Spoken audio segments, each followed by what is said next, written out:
4 kids, 2 that were season-ending concussions, and obviously we contributed to the Power Plus mouth guard because, like I said, we've not had one since we've been using them. Obviously, we've competed a lot better than what we did last year. We have not had a concussion this season. Obviously, a tremendous factor for us for not losing kids, and their performance level is a lot higher as well. My son was actually the quarterback on the second state championship team, but one of the things that he was able to do as being the quarterback, the mouth guard was on the lower part of his bite, so he was able to speak clearly. And that's a huge thing in athletics, is to be able to communicate. Here at L4 Media, we talk high school football, 4A, 3A, and 2A in Texas. We talk East Texas sports. We talk NFL, guy talk, movie and booze. We also talk wrestling and so much more. So like and subscribe and check us out. Struggling with mobility, chronic pain, work, or sports injury?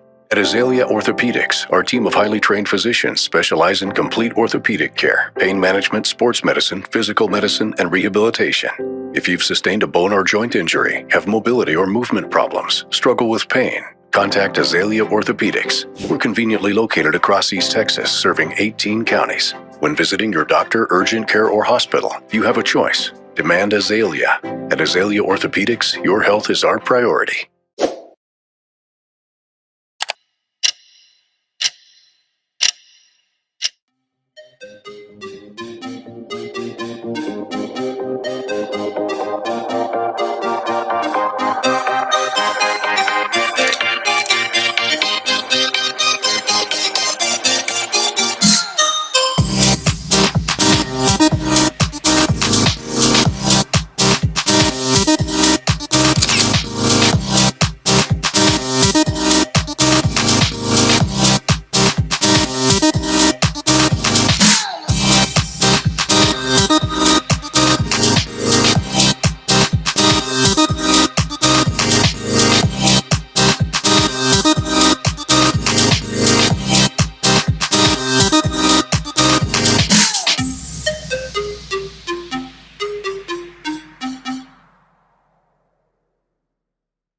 The Northeast Texas Sports Network is dedicated on delivering the most entertaining sports broadcasts in East Texas. And if you're interested in having your next sporting event streamed live, visit us online at NETSN.live. Welcome, everyone, in the Power Plus Mouth Guard Beasts from the East Show. It's your boy Brett Swinney here. Alongside me today, CM Corey Marshall, KO Kyle Owens, Jeremy Hubbard, and Vincent Johnson. What's going on, fellas? Not much. Today is a good day. Today is a good day. It's a pretty good day. We got lots to talk about today, as it is week 15. We have regional finals coming up, guys, and we had a lot of East Texas teams bow out last week, so we have 6 games left on our pick'em for this week, and we're going to talk about them. Speaking of pick'ems, how'd last week go for you guys? I did all right. I think I did just as good as Vince. I think we both went 8-2. 8-2, yeah. Well, Brett, we went 7-3. Yeah. You and I both had the same picks. I think the main reason that you went to 6 this week is so none of us could catch you. I think that's what it is. You know that if there's only 6 games, me and KO are right on your heels. We can't catch you this week. Well, if you quit picking the same teams as me, Jeremy, I mean, then you're not going to gain anything if you don't pick different picks. Corey, how'd you do? I was 5-5. 5-5. 5-5. Let's see where I went wrong. Yeah, 5-5. I'll take that. Some close games. Well, we got some really good ones. Big games, right? We got some really good ones this week. The good news is we'll be able to call a couple of these. There's 2 or 3 of these games that NETSN will be able to broadcast for you, and we'll talk about that towards the end. But let's start with the Thursday night game this week. This one will be at Lobo Stadium in Longview, as we have a rematch of a district game of Week 11 as Timpson and Garrison go at it, guys. And boy, am I chomping at the bits to get to see this one. These 2 teams have been just basically I guess, looking for this game. I know Timpson's kind of had a little bit easier time of making their way there, but Garrison's disposed of some pretty impressive opponents so far this postseason. Guys, what do y'all think about this matchup? Man, it's big time, right? We talked about Carthage and Pleasant Grove last week, and to me, I'm more excited to watch this one. I have a tendency to enjoy the small school games a little more anyway, but obviously the star power in this one is pretty crazy. Getting to see Bussy, I've seen Bussy on the basketball court in person. I haven't seen him on the football field in person, so it'll be a chance to do that as we'll be calling that game on Thursday night. But here's what I think is the key to this one, Vince, and you and I were there with Brett on Friday. And obviously you're going to get Bussy, and you're going to get Raspberry, and you're going to get Black. And we know those three guys, How Raspberry about and Black for Garrison. JJ Gardner in the mix with there too? Well, here's where I'm getting. All right, so you got, but even still, when you talk about Timpson, it's not Bussy and Garner and them boys. It's Bussy and them boys, right? So Yeah. the two guys on Timpson's side that could be an X factor or are an X factor would be J.J. Garner or Amari Bruton, right? Garner runs for 162 yards a game. Bruton has 11 touchdowns through the air. For Garrison, Vince, this is your guy that you got to see for the first time, like him, Christopher Shepard, right? And Shepard, 24 catches on the year, 9 touchdowns, including a Hidden couple gem. against Cooper. But here's what I was thinking about, guys, in this one. Because of what Shepard's done in the postseason, I'll tell you who we haven't heard from has been Briley Montgomery, who's still Garrison's leading receiver, even after what Shepard's done in the postseason. You're talking about a guy now who has 27 catches, a couple of touchdowns on the year. And with the defense now going to have to pay more attention to Shepard, they're going to have to pay attention to Raspberry and Black. I look for Montgomery to have a big game. I think that when they throw it, Davidson's going to find Montgomery. He's going to be in single coverage a lot, or maybe the coverage rolls away from him. He has a chance to make a big play or two. And I love this one. And I'm going to pick Garrison in this one to start with. And I'm going to tell you it's because I think that up front, that offensive line is just a bunch of bulldozers. I mean, they just move people out of the way. They've got guys that can come. They got a couple guys on the bench that we've seen come in at different times this year or in the postseason and make some plays for them in the offensive line. I just love what the Bulldogs are doing. I've talked to numerous people who have seen the film of the first game or saw the first game, and all of them say that Garrison probably outplayed them. Right? They lose the game by 9 at Timpson. I'm excited to see it, and I think Garrison gets the win. Yeah, I'm right there with you, Jeremy. After watching them 2 weeks straight now, um, what they're really good at is or at least in the last 2 weeks that I've seen them, they don't hit the panic button. They take your best shot. They take what you give them, and they just keep pushing the needle. Quarter after quarter, and we saw with Beckville, we saw with Cooper, they just wear down. Yep. They just wear down, and again, you talked about Shepard. I didn't even know Shepard had it like that. Like I'm watching him do stuff, and I'm thinking in my mind like, that's an athlete, and how come he ain't on his paperwork of mine as one of the leading players on this team, you know. But it's because they don't really have to throw the football. I think Brett talked about that. It was like you don't have to throw the football when you got Black and Raspberry in the backfield like that. But when they do, man, it really just changes the game for you. Like it could really defeat you playing them, and you're having trouble stopping the run, and then he drops back and throws a 30-yard touchdown pass to Shepard. Like it's like, man, like where do I kick the door in that? Like they're killing me on the run.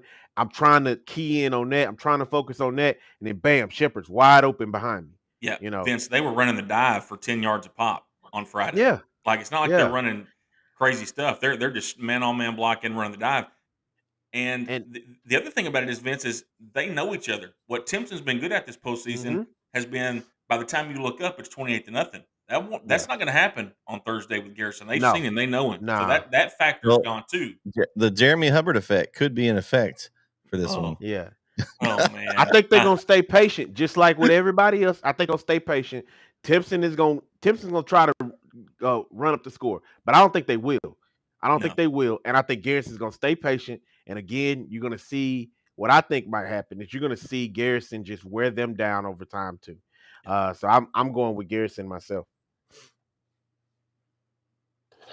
Wow.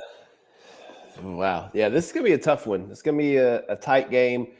I think this is similar to the type of game that we just saw last week with Carthage and Pleasant Grove, where it's kind of it's a toss up. It's really either team can win on any day.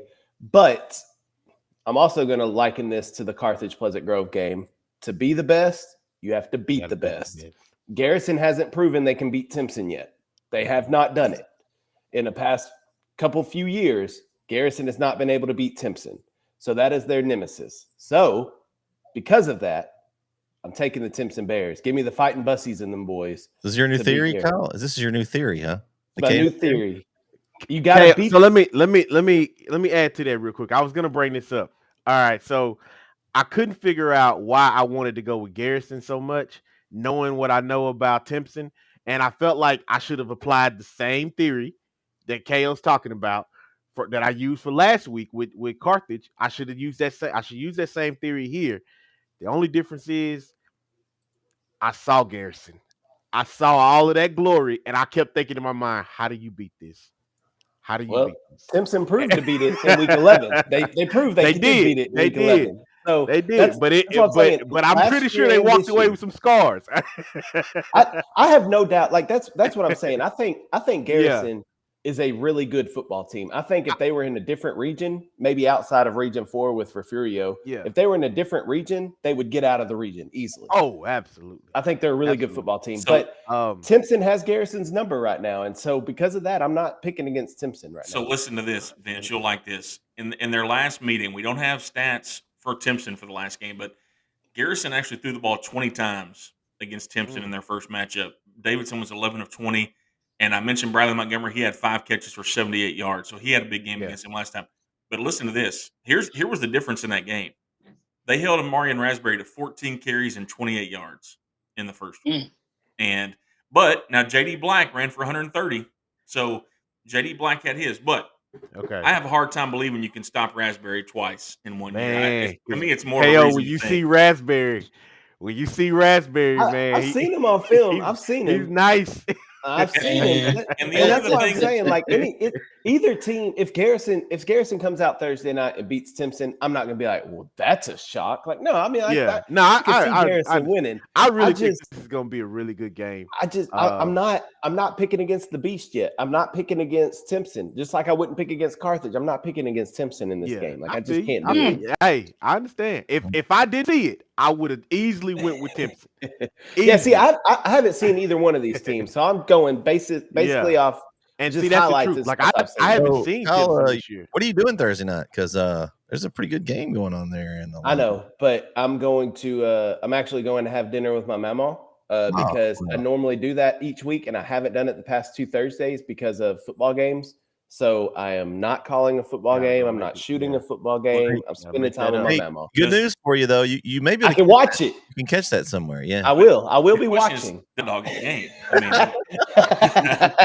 technically that counts. That does count. That does count. All the time. It doesn't say what good hot dog is. Well, I went to Lobo too. I could get her some popcorn because the press box popcorn is the best in East Texas. Oh, wait a minute. Is the press box food good at Lufkin or at Longview?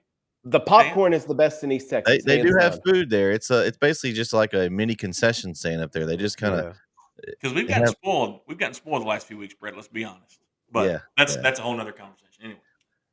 Anyway, Corey,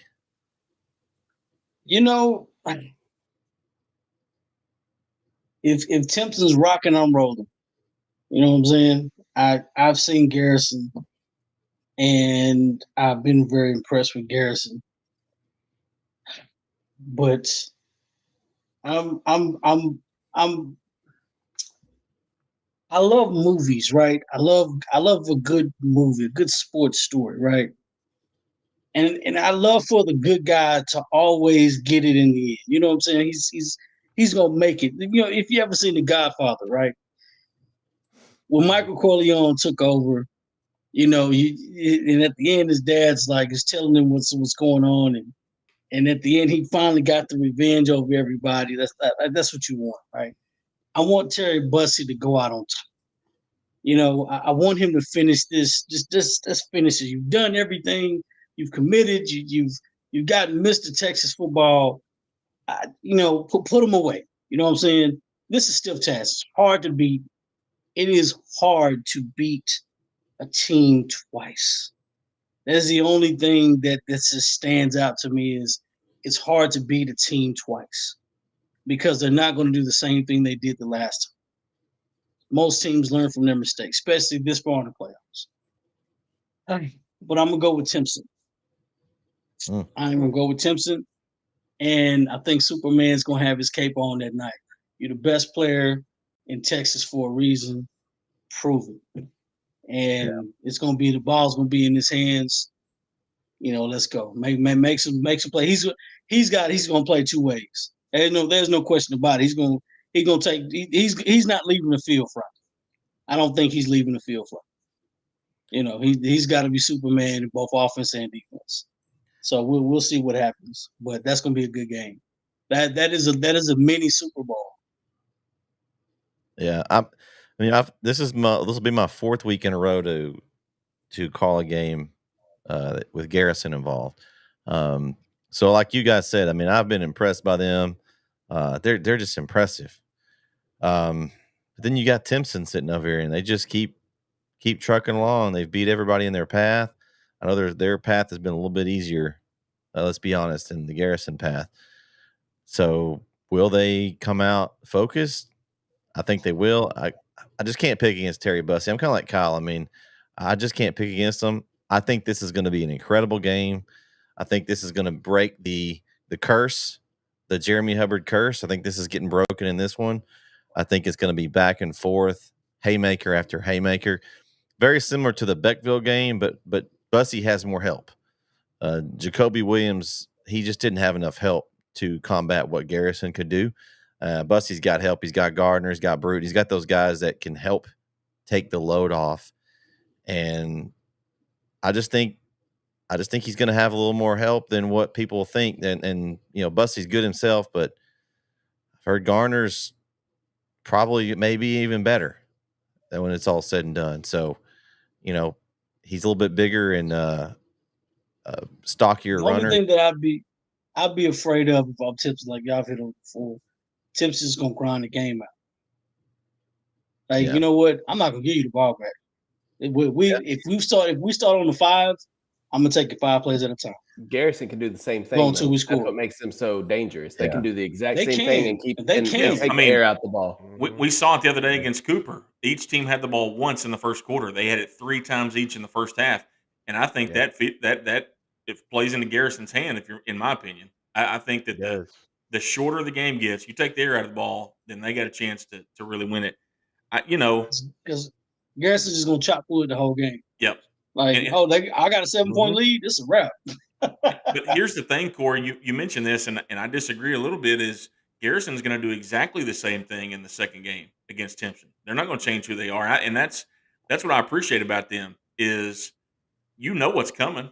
Like exactly what they're going to do. I've watched them 3 times now in the last 3 weeks, and it hasn't looked any different. It's been the same thing. Now they opened it up and aired it out a little bit last week, which I think we talked about this on the air.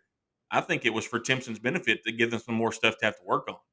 Truly, what I think it was. I think that we're going to open up, make them have to spend some more time on it, and think about it. Maybe if you can get one hat out of the box, it's all you need. Get one hat out of the box, you'll get raspberry free. And it won't be 2 yards of carry.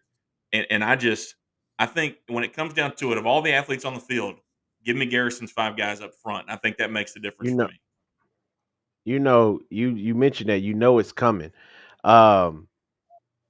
You remember they had that 4th and 1, and Cooper packed the house. Yep. They packed the house because they knew it was coming. And I gotta give credit. Number 56 for Garrison. If you don't see this, you're gonna see this guy. You KO, you're gonna see him. He's huge. Yeah, Slade Pollard. Huge. It's their center. He moved 3 people. I'm sorry, 3 people, about 4 yards. Parker Perry, Vince. Parker Perry, yeah. Parker Perry. 51, right? Yeah. Yeah. And on a 4th and 1, like I said, they had every gap filled. You knew it was coming. But he moved them. He moved by 3 people, almost 4 yards. And it's coming, but you can't stop it because they're just that big. Yeah. They're that big, and unless like I said, I didn't see Timpson. So unless Timpson is just as big as they are, because Cooper was, and they couldn't do nothing with it. Cooper had a guy out there that was Cooper was 6'9". bigger. We talked about that. Yeah, Cooper was bigger. exactly. They had a guy out there 6'9", 325 or something like that, and he wasn't getting his way either. So it'll be a great game, though. It'll be a good one for sure. All right. Next game, game 2. Mart Lovelady. Now we haven't talked about Lovelady a whole lot. They've kind of been floundering around there, just taking care of business all year. A battle of the unbeatens, guys. This game will be in Athens on Friday night. Our center guys will be calling that game for NFHS. Man, this is a slugfest. It seems like these two teams have met a lot recently. I know last year, I believe Mart knocked them out. So this is going to be interesting. You look at Mart; they've got a quarterback, kind of multi talented quarterback. His name is Demontrell Medlock. He's a junior. He's got 1,200 yards through the air, 1,100 yards on the ground. And then the two-headed attack, they've got a tailback. His name is JD Bell.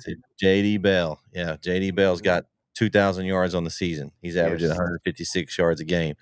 That's what they like to do. Of course, they can throw the ball as well. They've got several receivers. They spread it around too. I kind of look at Lovelady as, I don't know if this is the same analogy, but the same analogy as y'all were using earlier with Carthage and PG. Like Mart is established. Like Mart is perennial power. Like they've owned this region. And so for me, I'm going to go with who I think can win. And in this one, I think Mart's going to beat Lovelady. I think they're just going to have too much. Lovelady's had a great season, but I think Mart ends it on Friday night. Let me drop a little knowledge right quick for you, Brett. All right, go for it. Lovelady last year, 12-0 headed into the game against Mart, lost 56-6, not even close. 2021, a 9-2 record. They head in to play Mart in the postseason. They lose 42-16. 2020, 7-4, headed into the playoffs to play a Mart team. They lost 48-12. My point being is that Lovelady's had good teams and made these runs in the playoffs, and they always run up against Mart. Past 3 years, Mart's knocked them out of the playoffs. So 4 times a charm. Just like I said with Carthage Pleasant Grove, and just like I said with Timpson and Laugh says it all. I'm going with you got to beat the man to be the man, and right now Mart is the man in that region. So give me Mart. All right. Well, if I remember right, a couple of years ago, the people around that have seen Mart and have known Mart for a long time said they had a freshman class that was going to be their best ever before they left. If I'm not mistaken, this is the same class that has Medlock and Bell, the two juniors. And when you look at what Bell's done, 2,000 yards, but 35 touchdowns. That's a ridiculous number. We talked a lot about Bussey and Raspberry and Black. They don't have 35 touchdowns, by the way. But then you mentioned Medlock. He's run for 1,100 yards and run for 21 touchdowns. But here's what I love. He's only thrown 108 passes all year, and he's completed 73 of them. So look at that percentage, about 70%. Any school in America will take that. And he's thrown for 1,200 yards on those 108 attempts, and he's thrown 14 touchdowns and 1 interception. He doesn't make mistakes, and he's not going to make any. Quarterback rating of 141.3. I mean, that's pretty good. They're not going to make mistakes. Give me Mart. Big. Yeah, honestly, y'all all said it. I'm going with Mart. Ain't nothing else to talk about. They the man. Yeah. I had Lovelady down there, and I was like, I'm always going for the little guys. Don't do it. I'm picking Mart, man. Not this time. I'm sitting there thinking, I'm like, not this time. I was trying to flip a coin. I'm like, man, I want Love.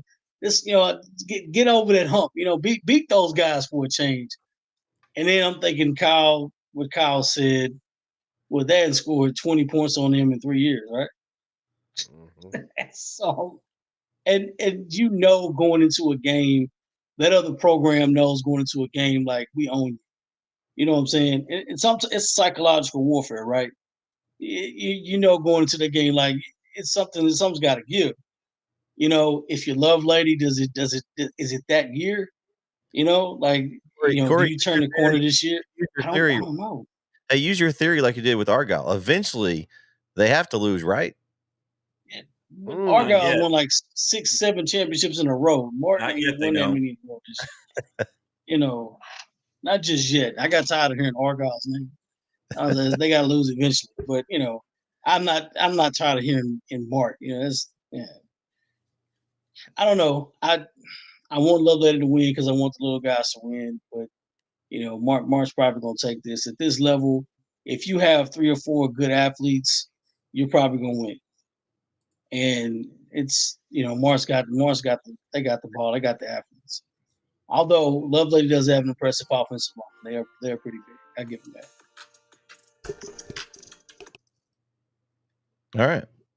Mark for the sweep there.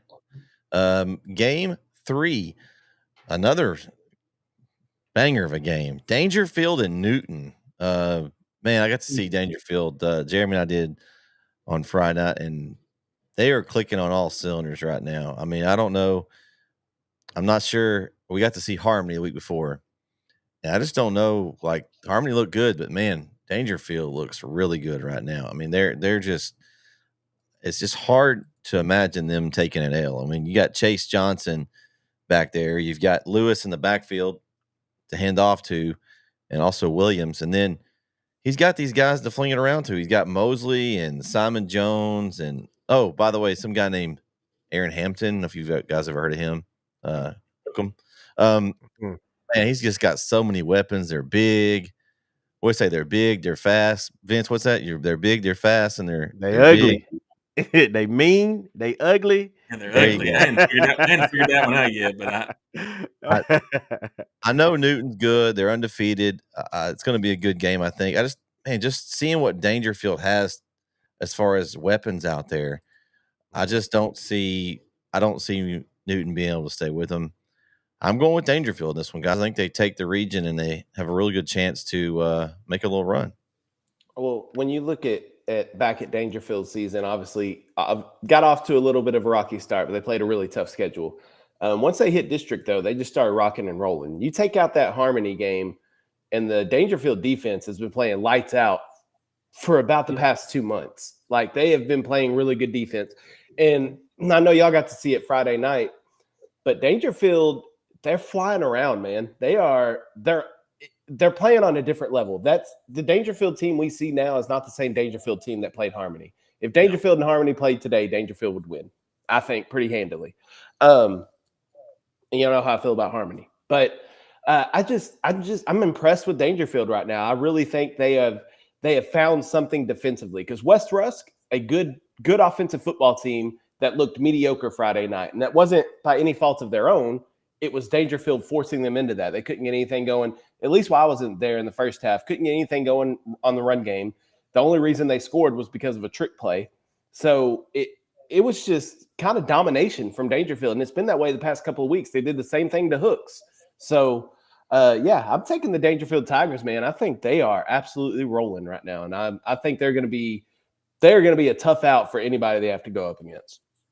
so this is kind of a cop out for them, right?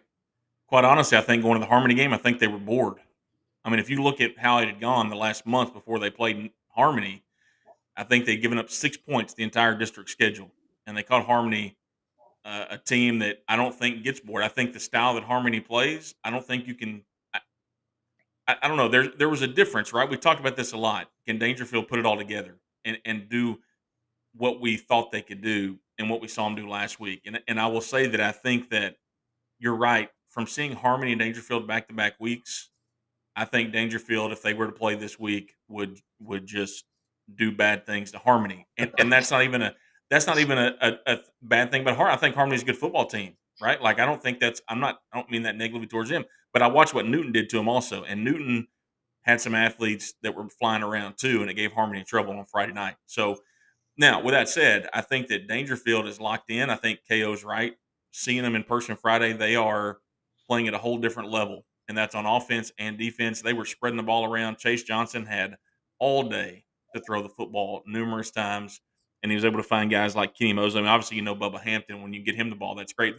Newton's going to try to take Hampton out of the game if they're smart, which means to me it's Mosley that has to have a great game, and then the tailback also Lewis, right? Brett, sorry, Yeah, Lewis. But Caleb Johnson, also a guy that if you let him out of the pocket, he's going to go score on his own too. But you're right. I think the big thing was talking to people after the game Friday night was when West Russ started throwing the football around, you knew Hampton was going to go get him one. And he finally found it when got him one. Hampton's a special player. Obviously, it goes without saying. And as much respect as I have for Newton, I think this game's going to be close. But I think Dangerfield pulls away at the end and wins it by a couple touchdowns just because I think they are, I mean, talking to people face to face after the game from Dangerfield who said, yes, we're at a whole nother level right now. And for people there that have been with them all year to see that and notice it, I trust it. And I think they're going to win the game by a couple touchdowns. I think I'm going with Dangerfield in this game, but I will say that Harmony loss does concern me because that was only just 3 weeks ago. And at this point, like we always say, you got to be playing your best football. I don't know what happened there. I mean, I can't speculate it, but Harmony came out and they whooped them. I ain't gonna say they whooped them. They come out with a dub. Vince, and then to I have a theory on what may have happened. okay. So kind of the same thing that's been the theme of the night so far. Teams that have been the Achilles heel for other teams. Dangerfield has been Harmony's Achilles heel for the past 3 or 4 years. So they played probably their best game to beat Dangerfield. Okay. So you see what I'm saying? Like I think that game at the end of the year, yes, it was for a district championship, but I think that game at the end of the year meant more to Harmony than it did to Dangerfield. Kind of like to your point, Jeremy, they got bored. I think it meant more to Harmony. So I think you got Harmony's best shot, not Dangerfield's best game, if that makes sense. Okay. But I saw it Friday. It's there. It's there. Yeah, I'm gonna go with it, but I will say, I mean, the way Newton came out and they put a hurting on Harmony.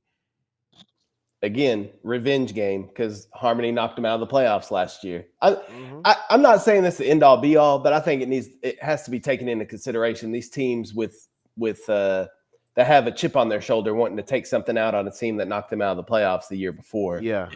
I think again you have Newton who came in ready to play their best ball and been preparing for Harmony and had a little extra salt. That game was a lot closer than the score. They pulled away late. Like it was, we were following the Newton and Harmony game, and it was like 16-8 at one point, and then Newton scored again. So it was close for some of the game. I picked Newton in that game actually because of what Jeremy told me about them coming out. What'd you say they had like an inflatable? Yeah, I don't think they had one this past week.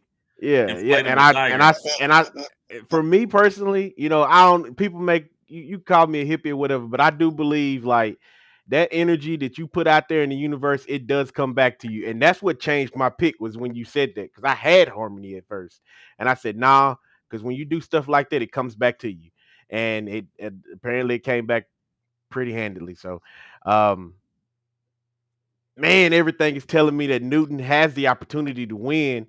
But every time I've picked against Dangerfield, I end up losing on that end. So I got to go with Dangerfield in this one. But I will say I do have some concerns from the Harmony game. I do have concerns. Now, this was early on, but I had some very big concerns after they lost to Center because they were up against Center, and they just let Center come all the way back to win that game. And that bothers me. So I don't know. I wouldn't be shocked if Newton pulled this one out. I wouldn't be shocked, but I gotta go with him. I gotta go with Dangerfield. So let me remind you guys also.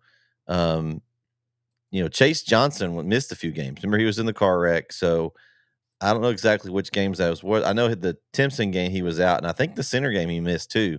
So that probably was a big difference. I want to say he missed 2 or 3 games in there. I think the Timpson one was the first one he missed, and then I think he missed a couple after that. I don't want to make an excuse for it because what I'm saying is that they were up big against Center. Remember, they were up big against them. Well, defense still gave up those points. Chase Johnson didn't. And to turn it around the way they do, like that to me, that sounds off alarms. And I don't know. I'm going with him. Don't get me wrong. I am going with It's not like Dangerfield. it's not I like just don't. Center's offense is terrible either, Vince. I mean, they're pretty good. I Yeah, mean, they're going to outscore a lot of they put a basketball lot of teams this points year. up. Yeah, I mean, they put a lot of points up. but what I'm saying is that it takes more than just the offense because you got to stop them too. You know, Yeah. and I think if I remember correctly, wasn't they down? What was it? Was it 14 or 21-0 or It's something like 21-0 that? at half. Yeah. Yeah, and they won what 21-28. Mm-hmm. Yeah, so you stopped them 3 times, and you scored 4. Like that's not just the offensive battle. Now, that's not just an offensive effort. That's a defensive. That's a whole team effort. You know, that's winning on both sides of the ball. So, but that's all I had to say about that. I got Dangerfield though. I got Dangerfield. Okay. I'm not picking against the Tigers. I'm not picking against the Tigers. This is another one of those teams I want to be successful. Okay. You know what? Dangerfield's giving up 7 points. They're averaging giving up 7 points for the playoffs. 7. Mm-hmm. 7.3. They're averaging 43 points a game. They ain't joking. They ain't playing around. They ain't playing. And we know traditionally how good Dangerfield's defense is. You think Dangerfield thinks defense. The double D, Dangerfield defense. That's what you think of. So is this going to be a task for them? Absolutely. You know, they're not perfect, but I tend to go with the trend, right? I tend to go with the trend. You're playing good defense in the playoffs. You're not going to not keep playing good defense in the playoffs. You're clicking right now. Everything, they may have peaked at the right time. That Harmony loss was perfect for them. You know your mistakes. Got you. Good. Let's correct it. Let's go in the playoffs. And the scary thing about this, and I'm going to talk about peaks here toward the end because we're getting close to it. The scary thing about peaks are you never know when they're going to happen. But when they do, you hope it's late. You hope it's late in the season. And man, you got a good team that's already talented, and they finally put it together. Whew, have you ever been hungry before? And you was like, I've been wanting a peanut butter and jelly sandwich. I want a peanut butter and jelly sandwich, right? And you got the peanut butter, you got the bread, and man, you finally found that jelly, and you finally spread on the bed. Yeah, that first bite is everything. That's what it's like peaking. That first bite is everything. It is beautiful. That's what peaking's all about. They're playing beautiful football. I'm not picking against Dangerfield. Dangerfield got this. What about the milk, Corey? Don't forget about the milk. A glass of milk with it. Some people like almond. It's whole milk, baby. You I don't have to hope drink. milk. You don't have to drink Oh, milk all the time. oh. Whole milk, whatever kind of milk, 2%, whatever, Okay, whatever yeah. you prefer, whatever Yeah. you prefer. I don't like tea. I don't like sweet tea. So, Whole I milk is don't want to cow. offend What anybody. you talking You about? gotta chew up that whole milk, man. I know, like that's 2%. for 2%, calves, man. 2% Like milk. that. 2%. I said, hold on, 2%. I would have said buttermilk, but that's even worse. But Now it's 2%, 1%, butter. whatever it is. Mm. Okay. Game 4. Carthage and Gilmer. And you say those two names, and it's like, man, this should be a classic, right? Not so fast. I'm going with Carthage, and let me tell you why. It's easy and simple. Not that they're just better, but that's one thing. But I'm going with Carthage because Carthage just beat Pleasant Grove last week by 3 points.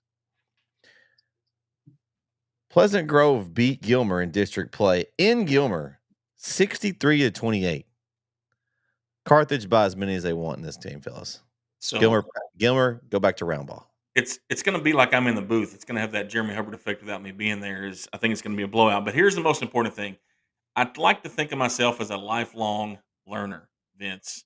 And you're just a little faster than me. You learned this last week. I'm going to learn it this week.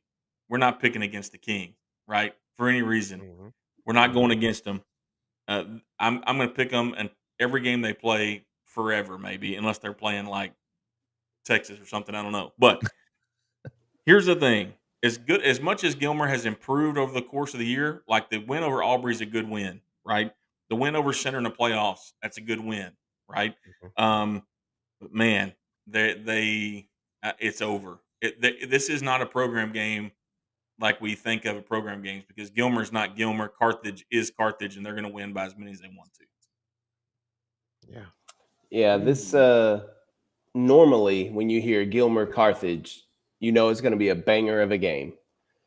Normally, I don't foresee that happening this Friday night. I know we'll talk about it more tonight, but I was able to see Carthage finally this season.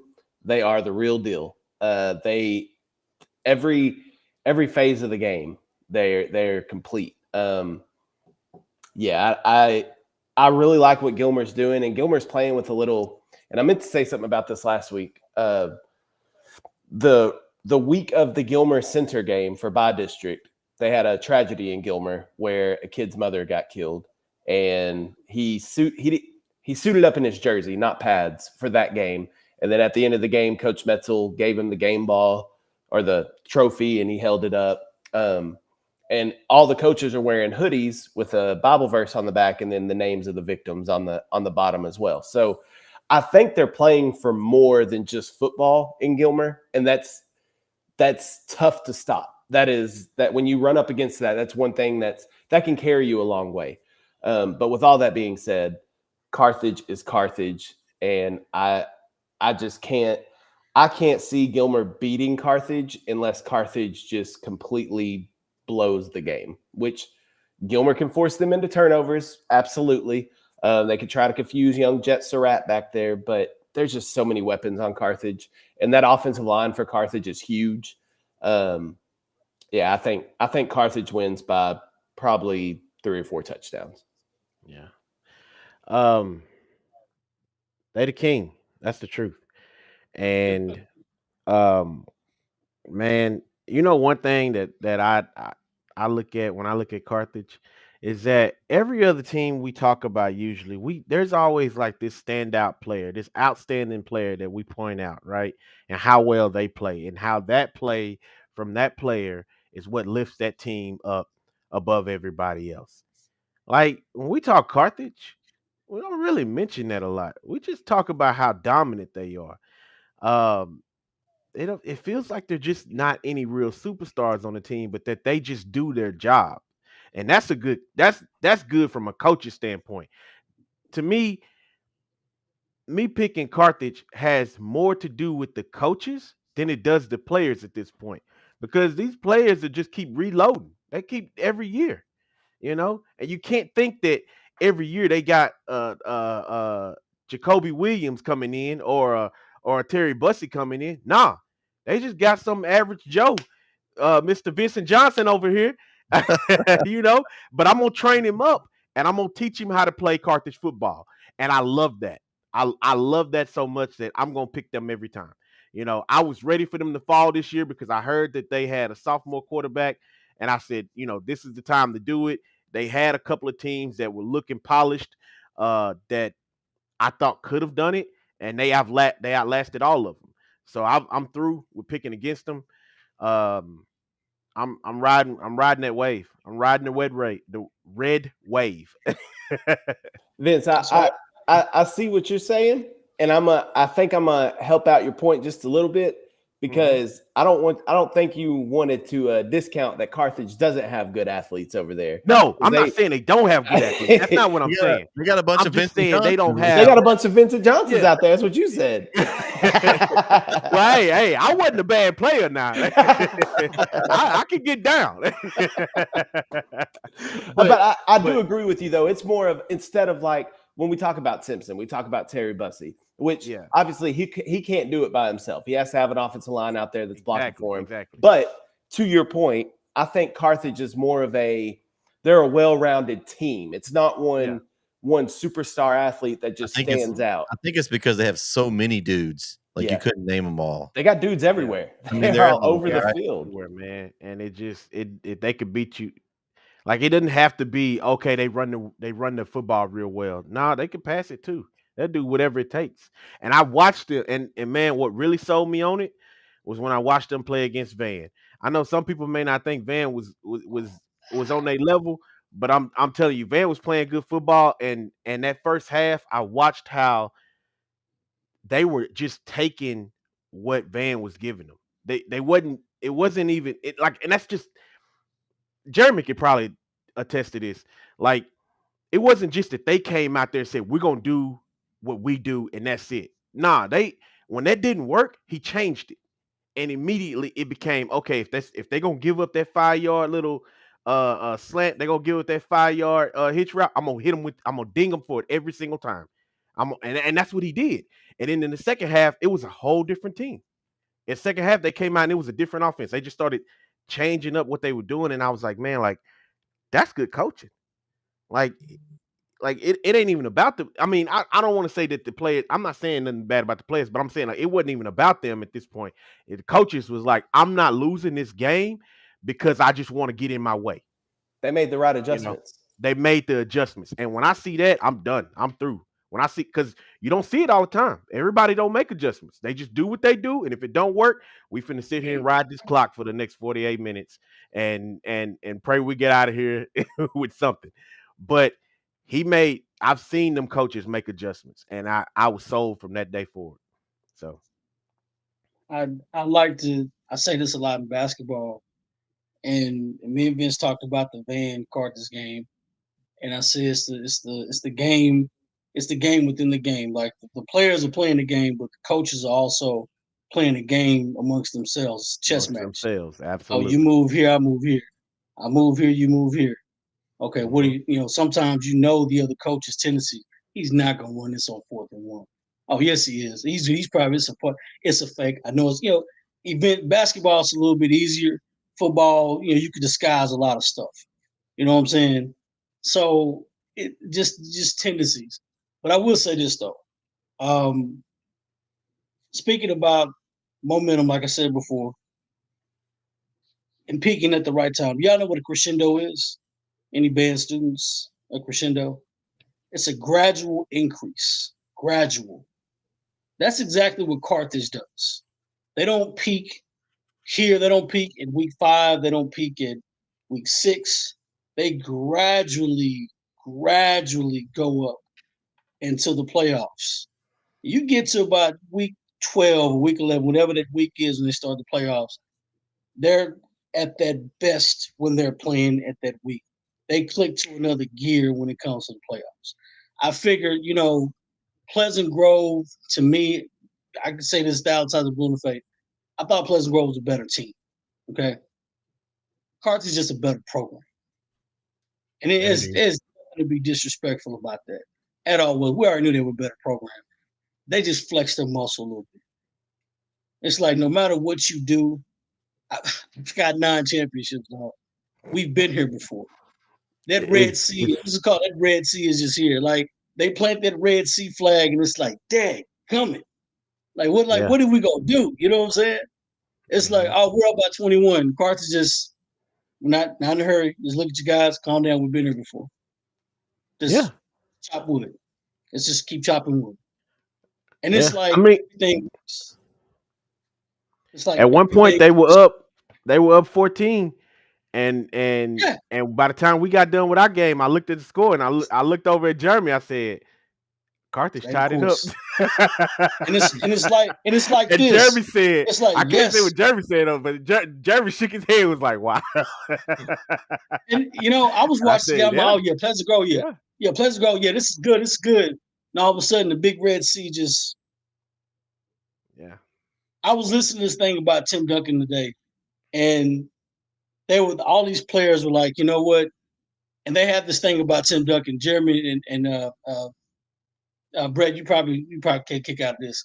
So Tim Duncan never says anything. I think all these noise talkers, Kevin Garnett is his biggest nemesis. Like they just talk noise to Tim Duncan all the time, right? Tim Duncan never says anything to him. Like they can never get Tim Duncan to react to anything, right? Now they're cussing at him. He's this, he's that, and all those things. He's like, it's so annoying. You know what his noise is? He taps him on the butt after he scores. Good shot. Next time, big fella. He's like, he doesn't talk noise back, doesn't cuss at him. He said, better luck next time. Good job. Mm-hmm. That's what Carthage is doing to everybody. Pleasant Grove, good luck next time, fella. Yeah. Hey, Gilmer, next time, better luck next time. Good luck.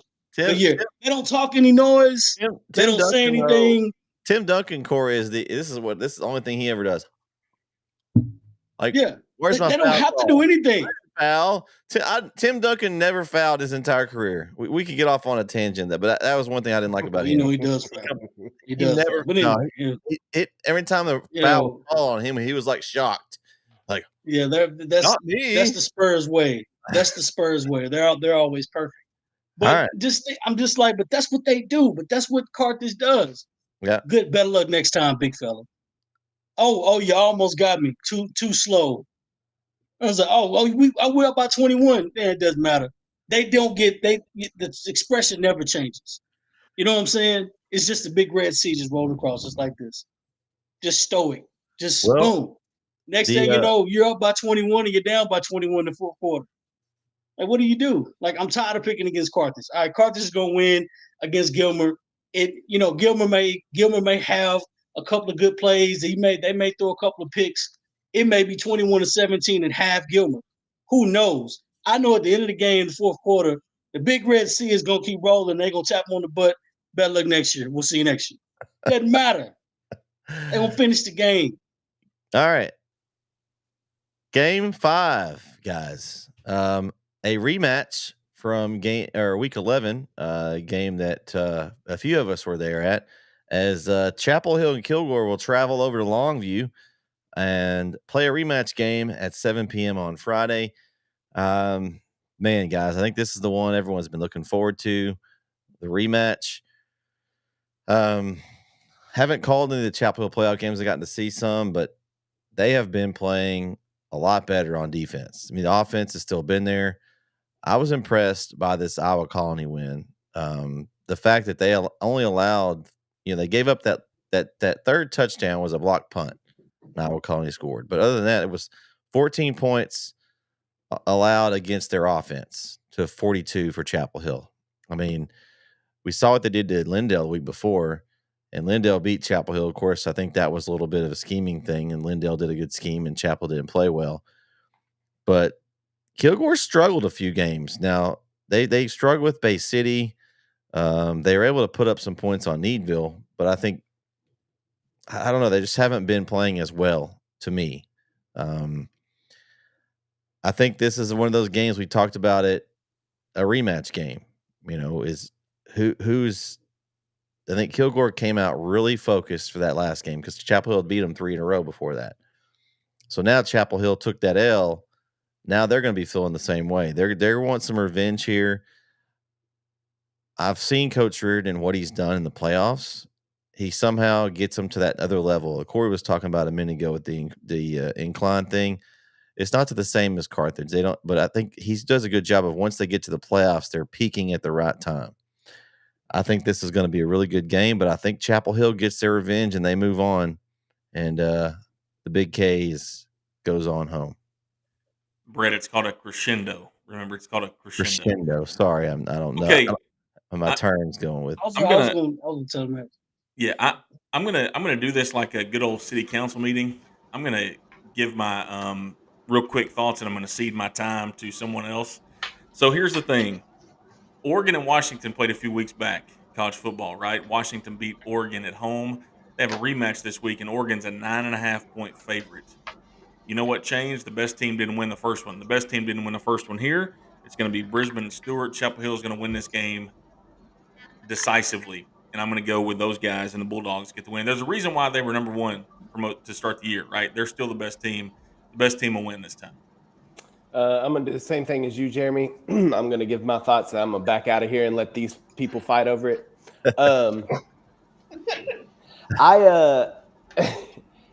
I was at that game, that Kilgore-Chapel Hill game, the first one, and Kilgore, in my opinion, that night Kilgore was the better team. I think that Kilgore outplayed Chapel Hill in that first meeting. Now, with that being said, the same thing you said, Brett, about the Iowa Colony game. Yes, Lindale beat Chapel Hill. Iowa Colony beat Lindale. Chapel Hill beats Iowa Colony. So the game in Lindale was a fluke. No, not necessarily. Just like you said, scheme, matchup. It could have been Lindale didn't match up very well with Iowa Colony. whereas Chapel Hill does. Maybe Iowa Colony have more speed that Chapel Hill could keep up with, whereas Lindale doesn't have the speed Chapel Hill has.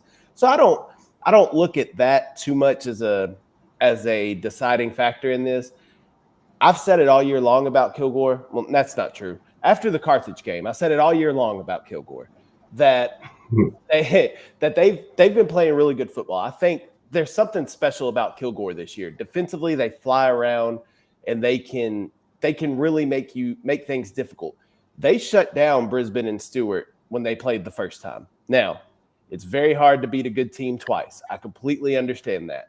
But Chapel Hill's done it the past couple of years, beating Kilgore and knocking them out of the playoffs. I think I'm kind of going against everything I've said. I think Kilgore gets their revenge on Chapel Hill and knocks Chapel Hill out of the playoffs this week. I'm taking the Kilgore Bulldogs to beat Chapel Hill on Friday night at Lobo Stadium. Y'all proceed.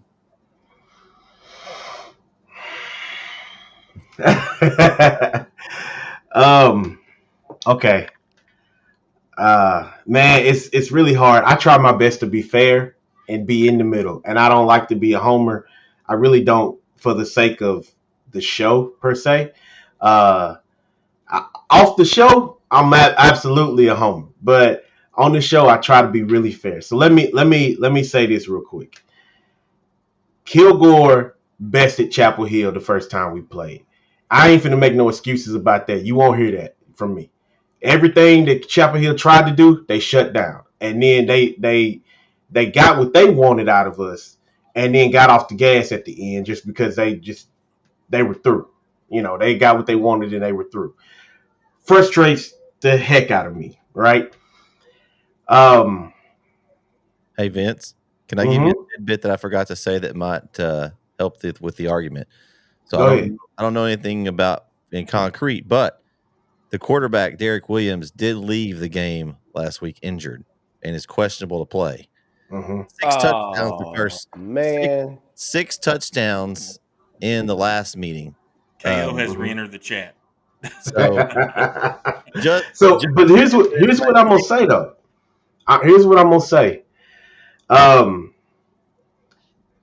don't have a whole lot of explanation as to why Chapel Hill will win this game.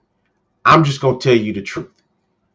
You need to match the intensity.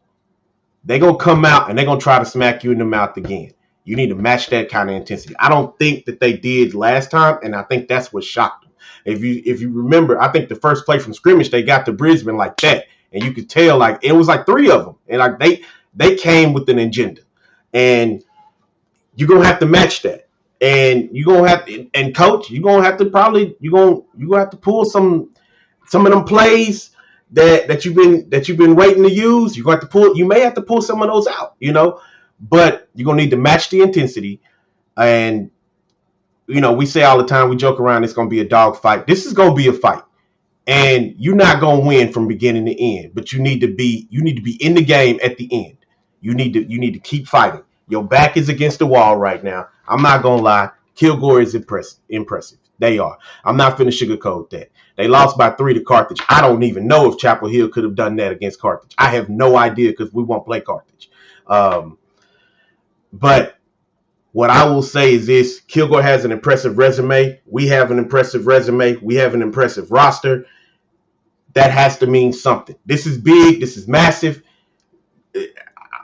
I can't wait for it. I was talking about this earlier that they might meet again. I'm glad they did. I'm praying Chapel Hill pulls this out. I don't have any explanation behind why they're going to pull it out. I just know that sometimes when your back is against the wall, miracles happen, things happen. So I expect for Chapel Hill to swing back. I expect for them to punch him in the mouth, swing back. That's what I expect to happen. So obviously I'm going with Chapel Hill. And it's hard to beat a team twice. It's hard to beat a team twice. So it's hella hard to beat a team twice. And I'm gonna address this because I sure hope Eddie's gonna be on the show tonight. So Eddie said something about playing defense. He said something about playing defense, and I didn't forget it. And he said championship teams, they don't give up 20-some points plus a game. They don't give up 29 points a game. He said, you're absolutely right. There's not a state championship team that gave up more than 29 points a game. Hadn't been one. So you know what? Chapel was giving up 15 points a game in the playoffs. 15. Our Colony averaged 40 points a game. They didn't give up an offensive touchdown the entire second half to a very good Iowa Colony football team.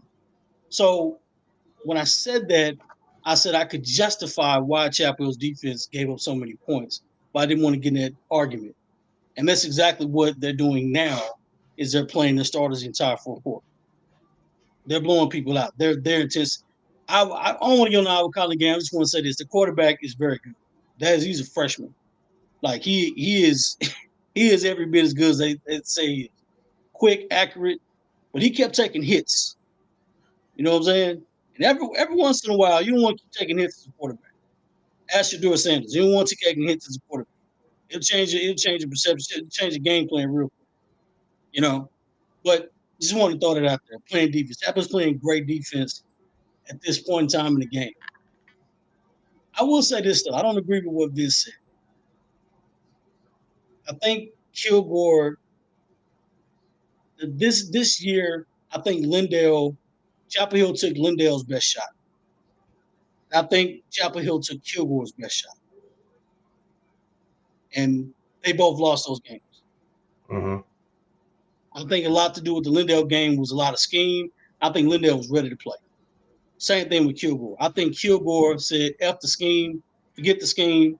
We're going to go out here, we're going to play, we're going to punch him in the mouth. We're going to see where the chips lie. We're going to do what we do, we're going to punch him in the mouth. I'm like, man, I like that. I love that. We're going to take their best shot. Chapel Hill, and then some other things that happened. Maybe it was a game plan. I think Chapel Hill kind of got off the gas a little bit. What are we playing for here? We're not going to beat them by 14 points. We're not going to win district. Let's just get in the playoffs unscathed. We don't want any injuries. Let's just cool our jets. We're in third place. Let's just get out of here. Could be. Very well could be. I don't want to speculate, but that's a safety. That's a safety thing. Let's just get out of here. You know, we'll meet them again. You meet them again. Now what did you do? It's hard to beat a good team twice. I think Kilgore is very talented. I love the way they played defense. They were scrappy. I mean, they were throwing haymakers all night. It's gang tackle all night. I love that. Headache gang, they hidden scrap. I love that. That's the type of intensity. Had they brought that intensity to the playoffs, it better have been like that. You know, Neville was sticking it to him early, then he ended up stretching out a little bit. Does that say a lot for Kilgore? No, not really. But it kind of gets me a little worried if I'm a Kilgore fan or whatever. Like you should be after that Chapel Hill game. Like I want to see that intensity every week. You know, who's playing better? I have a list of teams that I think have really played and stepped up this playoff. Winsboro's playing outstanding. Like they are just nasty at this point. Dangerfield peaked at the right time. Carthage is rolling at the right time. And then there's Chapel Hill. All these teams, they hadn't gave up a lead in the playoffs at all. They've been ahead of everybody as soon as the game started. They haven't stepped the foot off the gas yet. Those are some scary teams to play at this point. Kilgore's walking to a buzzsaw. It's going to be a boxing match. Chapel Hill's going to roll up on top. Y'all know what I'm rocking with. Oh, you got the scarf. Let's go, baby. All right. Game 6, guys. This game will be in Forney on Friday night, 7:30 p.m. Malakoff and Winsboro, a game we've been talking about probably since the middle of the season. Kind of we saw these two teams on a collision course in the 3A Division 1 Region 2 bracket. Man, this one's tough for me. I want Winsboro to win, but man, it's just hard to pick against Malakoff. They have so much talent on the field. I really want Winsboro to win, but I don't know, guys. Am I crazy? Or there's just Malakoff just has so much talent. Crazy. Man, they do. They're very talented for sure. Man, I've been on this Winsboro train all year long too. This is a team that I think from the very beginning I expected to be in this spot, and we kind of talked about it all year long. This is the game, right? We're going to get that Malakoff Winsboro matchup at the right time. Um, and the funny thing is, like Malakoff is one of those teams that has put together a run over the last few years that nobody really can rival, right? Like who else? I mean, there aren't many programs who've done better than Malakoff in the last few years as a You know, whole. you know why? Why's Mike that? Jones. Yeah. Who? Who? By the way, we already tried to call that number. We won't do it again. I just, I'm. It's kind of like we've talked about with Carthage here. It's hard to pick against them. It's hard to pick against Mart, right? For me, it's hard to pick against Malakoff, and I love Winsboro, and my heart wants Winsboro to win the game. My head tells me that Malakoff is going to win the game. Um, and I'm going to pull events here. I actually had Malakoff on my sheet here, but I'm Mm. going to go. I'm going to go heel turn just Oh, because I'm going to go with my heart here. I'm going Winsboro to win the game. I'm going to go with my heart here instead of my head. That's a good call, Jeremy, because I was Mm. thinking the same thing. I was thinking with my head, Malakoff in my mind, Malakoff should win this game and probably pretty Mhm. handily because Malakoff's that good. But my heart really wants Winsboro to win. Obviously, y'all are aware I've covered Winsboro the past 7 or 8 years, so I know Coach Finney. I've seen what he's been able to do with that program, and I'm just so excited. First time in school history, guys. First time in school history that Winsboro has made the regional final in football. So they don't know what they don't know. They haven't been to this round before. I would venture to say they have never played a football game in December until this Friday night. And the teams to remember play in December. Give me the Winsboro Red Raiders over the Malakoff Tigers. I'm picking the upset. I'm picking it. upset special. You heard it right there. Well, they kind of stole my thunder because I was definitely going with Winsboro. So y'all just dropped me down for Winsboro for everything that they just said. Welcome to the side, Vince. Welcome. Wow. I'm going with Malakoff, guys. I just think they're going to be too much for Winsboro. I mean, I'm with you though. I hope Winsboro wins because winning the picks, I don't get any money for that. So I'm going to say who I want to win is Winsboro, but who I think's going to win and who I'm picking is going to be Malakoff.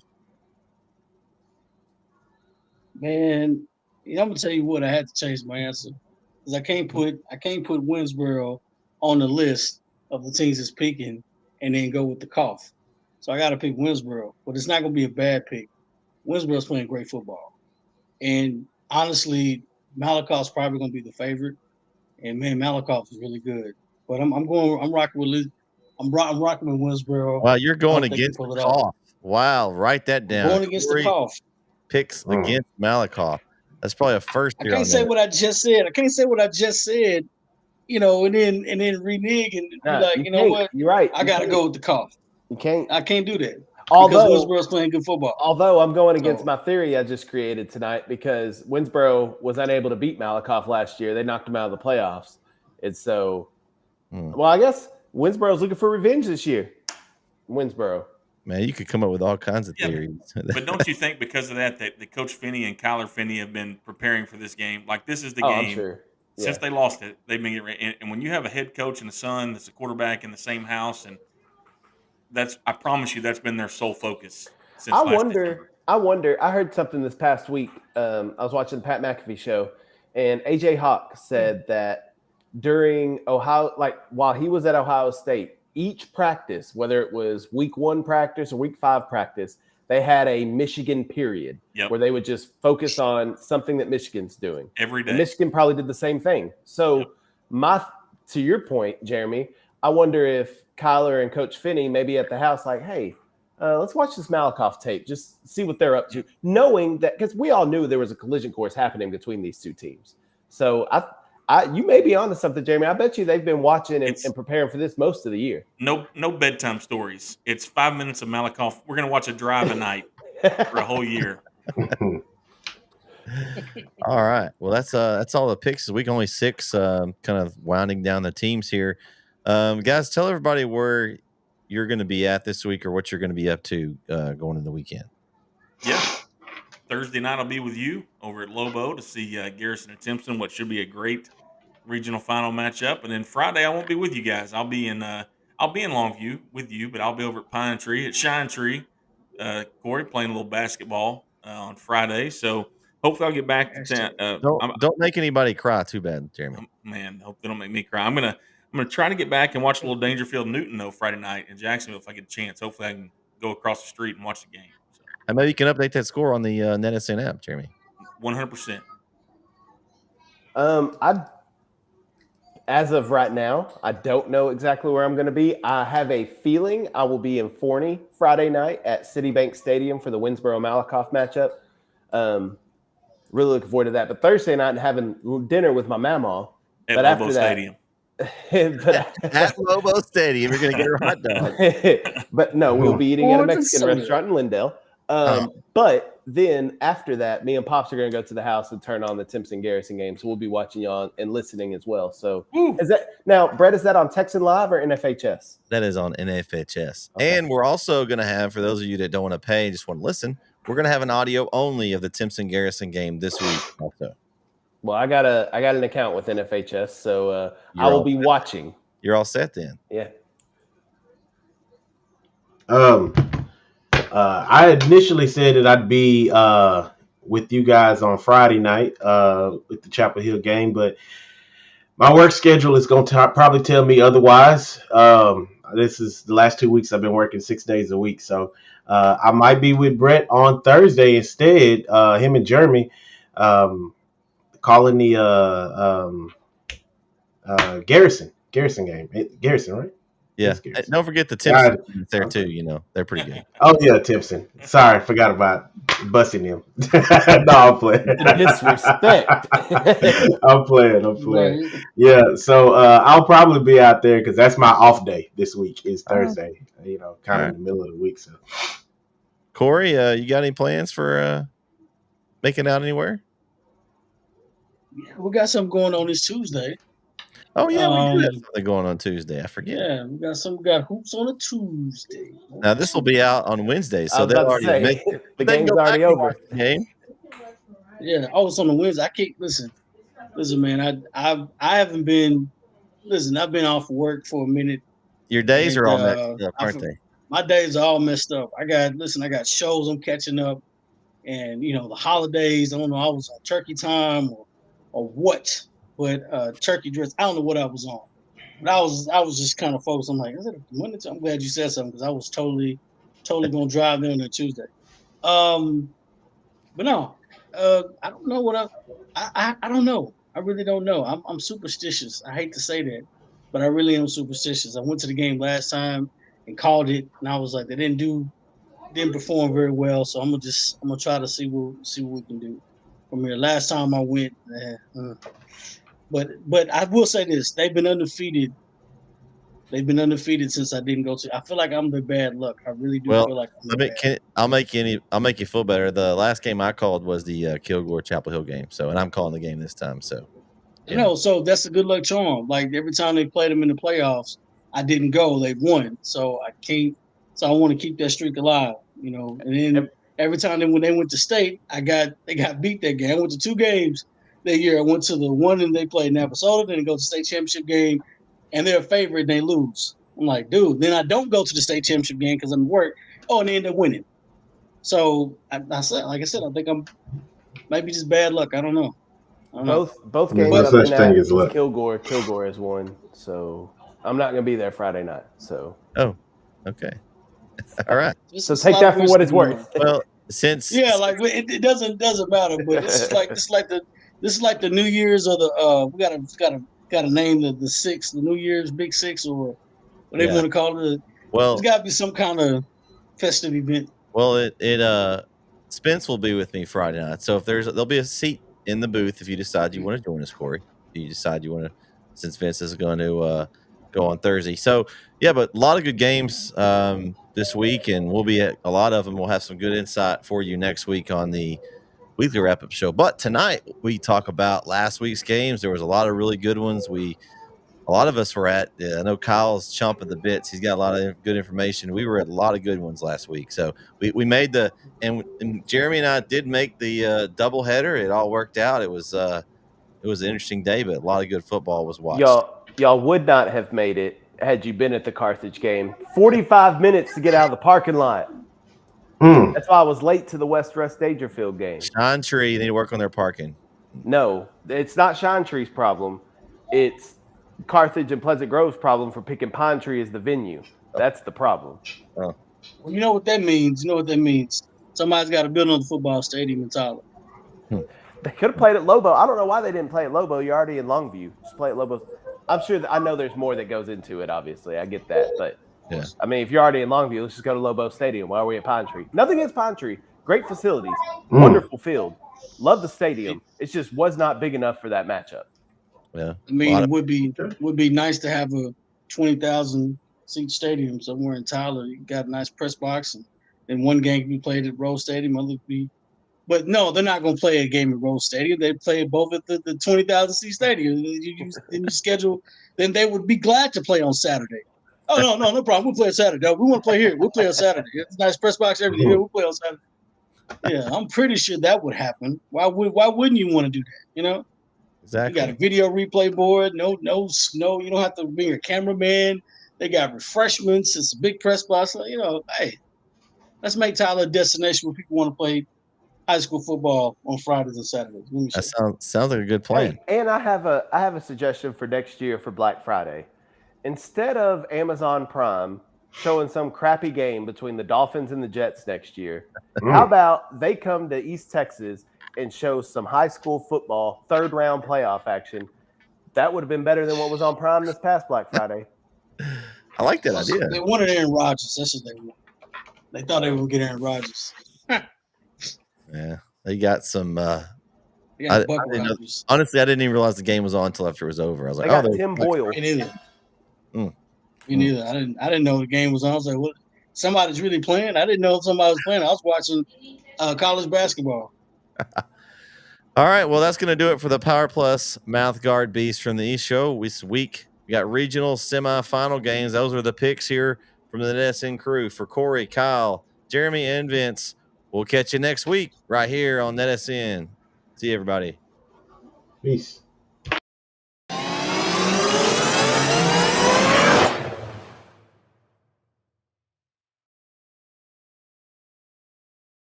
Truly, before now, I didn't really know what actually a mouthpiece was designed for, other than to keep you from clinking your teeth together or biting your tongue. I had no idea that it was to align your jaw. The season that we did not use a Power Plus, we lost 4 kids, 2 that were season-ending concussions, and obviously we contributed to the Power Plus mouth guard because, like I said, we've not had one since we've been using them. Obviously, we've competed a lot better than what we did last year. We have not had a concussion this season. Obviously a tremendous factor for us for not losing kids, and their performance level is a lot higher as well. My son was actually the quarterback on the second state championship team, but one of the things that he was able to do as being the quarterback, the mouth guard was on the lower part of his bite, so he was able to speak clearly, and that's a huge thing in athletics, is to be able